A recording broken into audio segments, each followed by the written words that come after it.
Okay, parents, we are going to be looking at my computer because I do not have hard copies of days 21 through 25.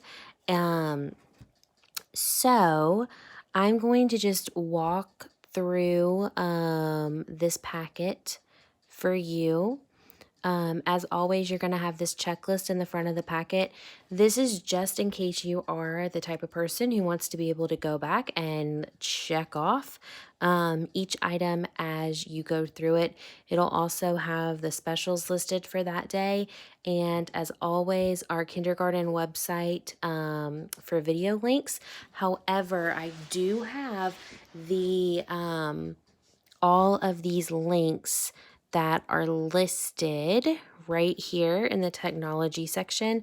Also on our classroom website, and I've shared that link on our dojo page.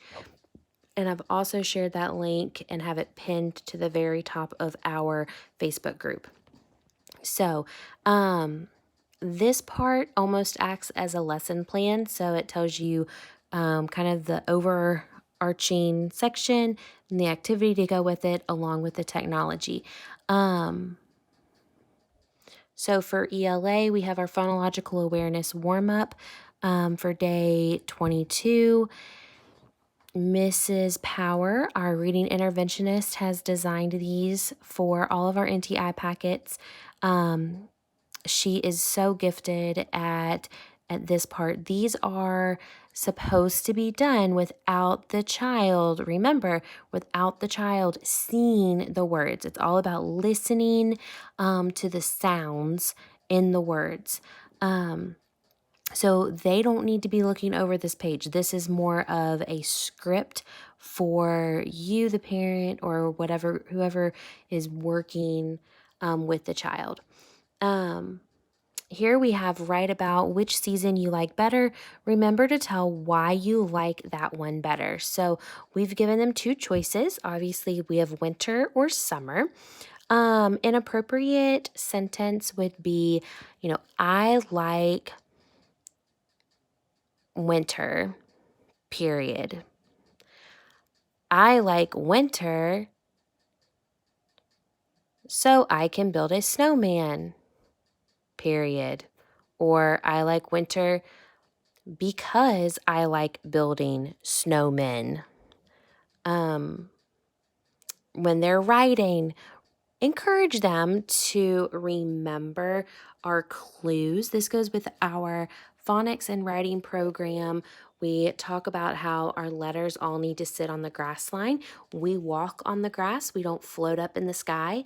We walk on the grass, and we don't walk underneath the ground. That's where the worms live. We walk on the grass and we sit on the grass, and that's where our letters need to stand. That's where they need to sit. We always encourage them in their writing to go from top to bottom. So if they're writing a uppercase T, they're going to go from skyline to grass line across the skyline. If they are doing a lowercase a, they're going to start at the plane line and go down to the grass line, circle back up to the plane line, straight down to the grass line. But we try to encourage them to go from top to bottom. Finger spaces in those sentences, and also punctuation. Here's our decodable for the day. Did it fit? You will read through this with your child. Starting here on page 3, remember, we want to encourage them to point to the words as they read them. If they need you to read it to them and echo you, that's fine. So if they cannot sound out these words independently, it's okay for you to say the and for them to say the. For you to say dog and for them to have their finger underneath it saying dog. Sometimes in the classroom, I'll have my finger above the word because I'm usually sitting across the table from them. And that way they can have their finger under the word if you see that they're struggling with moving that finger along as they read. That way we move our fingers together.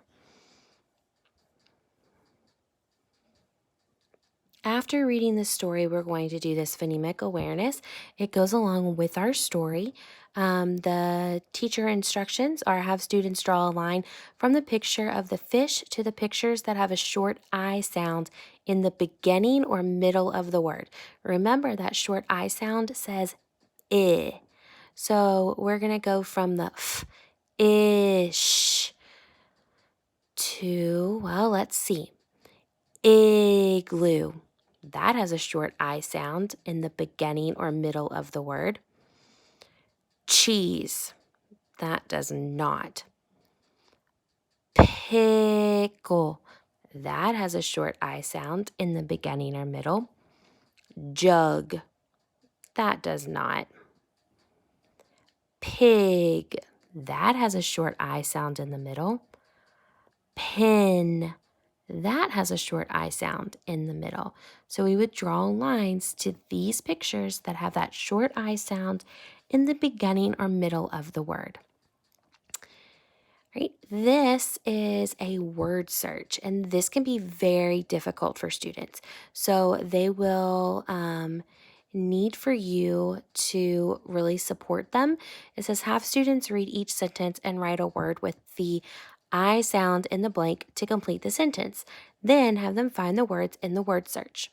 So step 1 is you're going to read these sentences with your child. I would, if I were you, read this sentence to them and allow them to listen to the sentence. It's going to really help with their comprehension. At this stage, we're not as much into their reading comprehension, which means them reading it independently and them being able to tell us what they just read.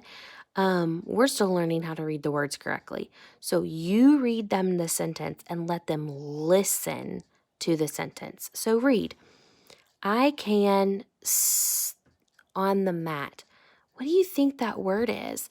It starts with a sound. I can on the mat. Sit. Exactly. So we're going to write I-T. So it'll say S-I-T, sit. And you may even want to write S-I-T over here for them in a pencil, or have them write it over here. So that way they have it all written in pencil, or they can write it over here if that way it'll be in a straight line. Did the hat fit? Is a pet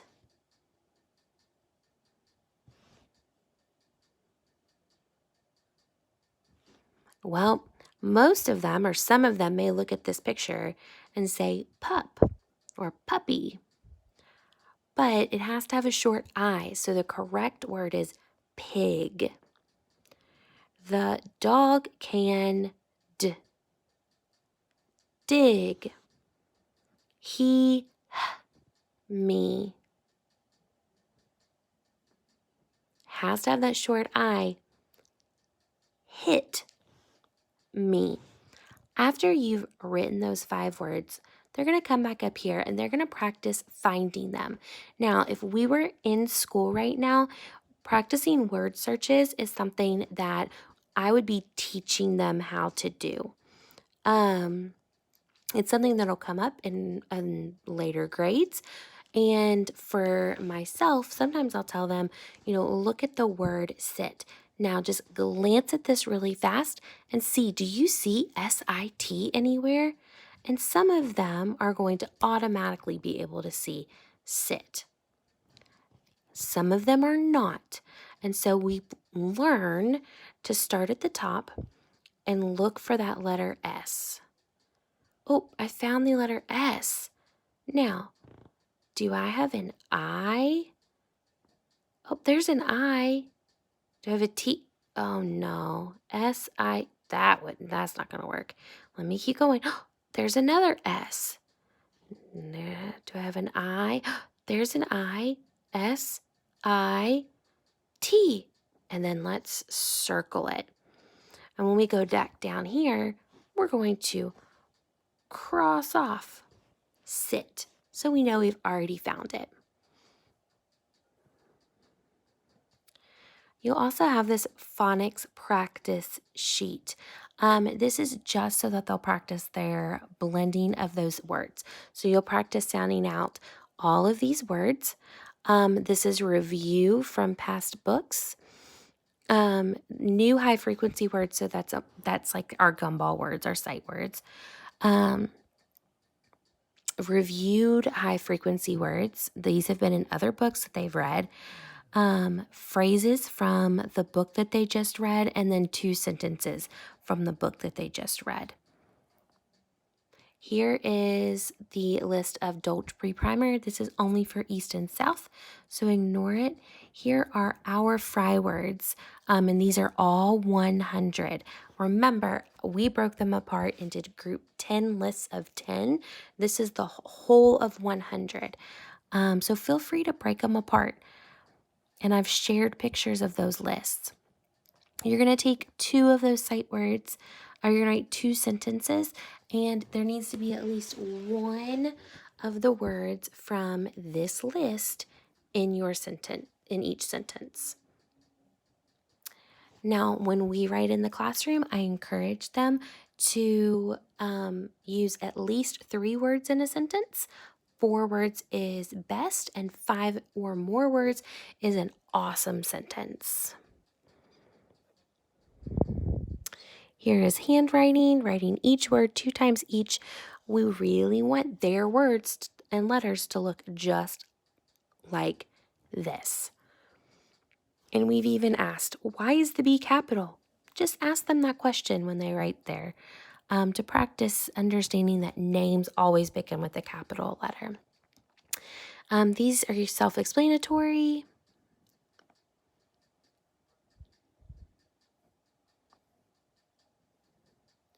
Math for today. Here is our number of the day. It is 12. We're going back and reviewing those teen numbers. So you'll tally mark it. You will write, which are just the lines down.